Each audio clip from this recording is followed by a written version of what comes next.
Welcome, everybody. Welcome to the CTM Sports Show. Thanks, everybody, for tuning in. Thanks, everybody, for hitting that like button. Thanks to everybody for helping us power up and get to that next level. So tonight, I think it's the All-Star weekend, but man, I've been doing homework. Just want to come on and talk about sports a little bit. A couple of hot takes. And as a matter of fact, let's just go ahead and get right into it. Let me know.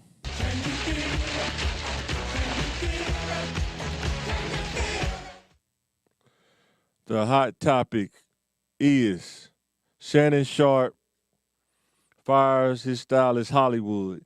And the question is, was this a PR move? Was Hollywood bringing them too much heat based on lifestyles, two different lifestyles?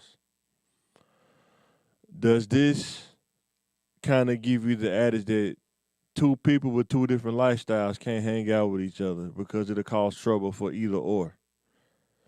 Does that apply to this situation? He said he didn't care about his lifestyle. He said that he thought that the styles that he was bringing was more comparable to the first stylist that he hired. That's what Unc said. He just got out of a situation with Mike Epps. Man, shout out to them for squashing that beef. Cause Mike Epps you don't want to get into it with comedians, man. You just don't.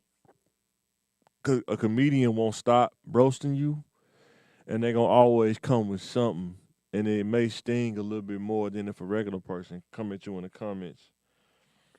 So you got to be careful about that. Dealing with them comedians, man. So, but shout out to Mike Epps, man. Shout out to Uncle Say for getting that squared away. And let me know in the comments, do you think that Shannon fired Hollywood because of a PR move? Because the streets were starting to get hot, and I'll leave it at that. And they said that they were friends. That man was your friend? My friend, huh? Yeah. Tell me why. Because he knows my first name? And I'll let you know that maybe they weren't as friends as we thought they were. But let me know in the comments what you think about that. Because he been rolling with him for a while since they was on Undisputed. And now, every now and then you got to pull that lever, man. So hope they get it figured out, man. Next topic. NFL draft prospect. Let me know what you think about this. Should Caleb Williams be the number one pick? Is the timing right for Williams? Sometimes players that's playing sports, the timing, everything lines up. Like the stars align, the moons align, and you made the right string of decisions. You had a really good season, and next thing you know, you were in talks to be the number one pick. My question is Caleb Williams number one pick material, or is it perfect timing based on the season that he had last year? Now, they didn't win a national title. Let's keep that in mind. They didn't win a national title, but they had a good team. They had a really good season. Good showing against Colorado when it was on national TV. He was so good that the coach got a job based on his relationship with Caleb Williams with the Washington Commanders, and they fired Eric Bieniemy, a DEI fire, diversity, equity, and inclusion fire that the Washington Commanders did. Let me know in the comments, do you think Caleb Williams is going to be the number one pick? Do you think the Commanders are going to trade up a lot, heaven and earth, to get him? Because that's probably what they're going to end up doing. Or is he going to fall? He'll probably be in the top 10, maybe second, 2 through 10 or something like that.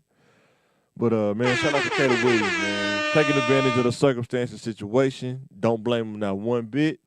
And you got to understand that sometimes the time we talked about that on the podcast, um, make sure to go watch the Thinking Game podcast. And also make sure to hit that like button, hit the subscribe button. Now, reaction time. Reaction time. Let me know what you think.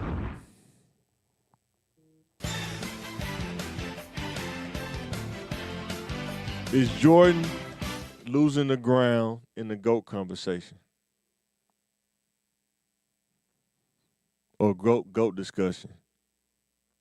Let me know in the comments. Is he losing ground? Because we know that every time, every generation has different views and perspectives about who's the greatest based on their metric. And like I said, I'm 40. I seen Jordan play. I'm 40. But another 5 or 10 years, what do you think this conversation will be? Do you think it'll be more Jordan, or do you think the needle will start going more towards LeBron? Who knows? But definitely something to think about. Is Jordan losing ground in the GOAT discussion? Because, my son is 8. He don't know nothing about Jordan.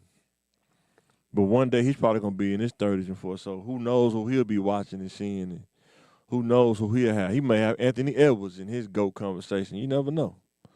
But as of right now, let me know in the comments who you think. Do you think Jordan's losing ground? Because the Jordan, to me, is going to be the GOAT. I mean, just off mentality. Off the consistency. His consistency was so insane. Like, I don't think people really understood how consistent he was.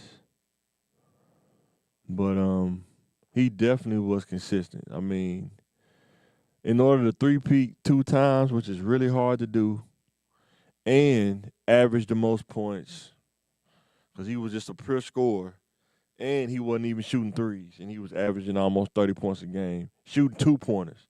How about that? Mid-range and post-up as a 2-guard. How about that? So, let me know in the comments what you think about this. Is Jordan losing ground, or is it starting to be like an admiration, you know what I'm saying? Like, you spotting the heat. You want to be making moves on the street, allow nothing to be in your life that you cannot walk out on in 30 seconds flat if you spot the heat around the corner. Is Jordan spotting the heat, or is LeBron catching up on his heels? Let me know in the comments what you think about that. Now, this is something that I want to ask you. Pick one.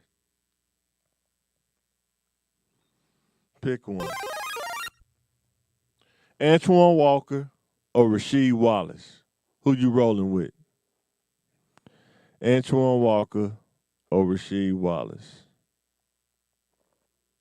Blade. Ready to die. I'm going down the line. I'm picking Rasheed Wallace, even though I like Antwan Walker. You know, he had the shimmy when he used to score on people, the shimmy. But Rasheed, man, it seemed like he could do everything. He had the jumper. He had that little high jumper he should shoot with. Could dribble the ball, post up, and shoot the 3. And when he used to get the text, even though they say texts are bad, I think a lot of people, they was kind of looking for him to get a tech every now and then, because that's just kind of player he was. He kind of remind you of that dude off White Men Can't Jump when they were playing him on the court. And he said, "Nah, I'm going to go get my other gun." He kind of remind you of him, you know what I'm saying? They hustled on the court and he got mad, but that's what we kind of remind you of, you know what I'm saying? Antwan Walker was good too, don't get it twisted, but that shimmy, man, we used to get people, man, and do that shimmy on the floor. That was cold, man. He used to do that little shimmy. But Rasheed Wallace was cold, man. But let me know in the comments what you think. Matter of fact, hit the subscribe button, hit the like button if somebody come back and watch this, man. Help us grow. Help us get to 1K subscribers. That's our goal, man. We're trying to get to 1K subscribers. We're trying to grow. We got the podcast, the Thinking Game podcast. Let us know what you think about that. And we appreciate all the support everybody who watches on Facebook, everybody who watches the clips on TikTok, everybody who watches the clips on YouTube or the full podcast on YouTube. We appreciate all of that. Shout out to everybody who watched. We appreciate that. So now, moving to our next slide. Victor Wimby. Let's say Wimbyama. I don't know, Wimbyama. Will he win Rookie of the Year? Let me know in the comments. Do you think Wimby will win Rookie of the Year? He's averaging 20, 10, and 3. That's pretty good for a rookie. Let me know. Shout out to Wimby. I can't say his whole name. I'm going to butcher it. But let me know if you think he'll win Rookie of the Year. Because he balling. The scary thing is he haven't even really pulled the tricks out the bag yet. Once he get used to playing in the NBA and kind of get his body used to, playing on the NBA floor, dude gonna be doing some crazy stuff. But I got a theory though, and let me know what you think about this. I think that the Spurs are gonna tank again so they can try to get in the draft lottery and try to get another player to go with Wemby. I think they're building their team from the draft like they did in yesteryears. And I think that's what Popovich is doing. Smart dude, man. Definitely a chess player. Shout out to Popovich, man. So let me know, do you think he'll win the Rookie of the Year? Or do you think this is more like, it's probably more standard, but I think he probably going to win it. So, the next one, Klay Thompson. Is it time for Klay to start coming off the bench? Because they said that he wanted to start, but Steve Kerr told him no. You're coming off the bench. And Klay Thompson got a little emotional. But was that a good thing? Because he dropped 35 coming off the bench versus the Jazz. How many people can do that? Maybe Lou Williams, Lemon Pepper Lou. But he thought Steve Kerr was his friend. That man was your friend? My friend, huh? Yeah. Tell me why. Because he knows my first name? And Steve Kerr wasn't his friend. The coach is not your friend. He has to do what's best for the team at all times. And when you're winning, everything's good. But when you start losing, things start to change. You got to make that adjustment. So, he had to sit on that bench, came off the bench, out there balling on him, dropped 35 on Utah head. And is it better for him to come off the bench, or will he be a Warrior next season? Or will he pretty much, tell the Warriors, go ahead and flush this season, and I'm out. But we'll see. Because Klay's a good player, man. He still got it, man. I think he just needed some time to recover from the injuries. But let me know. Do you feel him coming off the bench, or do you think he needs to be a starter still? You just never know, man. You know what I'm saying?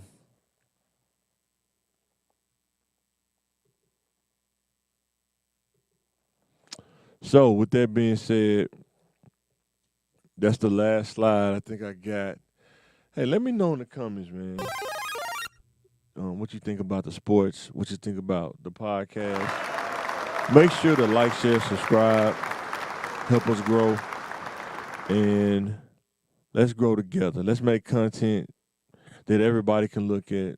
We don't really do a bunch of gossip. We don't do a bunch of, we just try to give you insight based on regular people's thoughts and insights. And trying to help grow, man. Guys from Little Rock sharing our experiences and insights and talking about sports and life topics. And we want to give insight back to our youth and let them know that the importance of having a strategy for your life after high school. Because if you don't, time will fly by so fast. So, thank you for watching. Shout out to everybody for watching the content. Thanks for hitting the like button. Thanks for hitting the subscribe button. And I am signing out.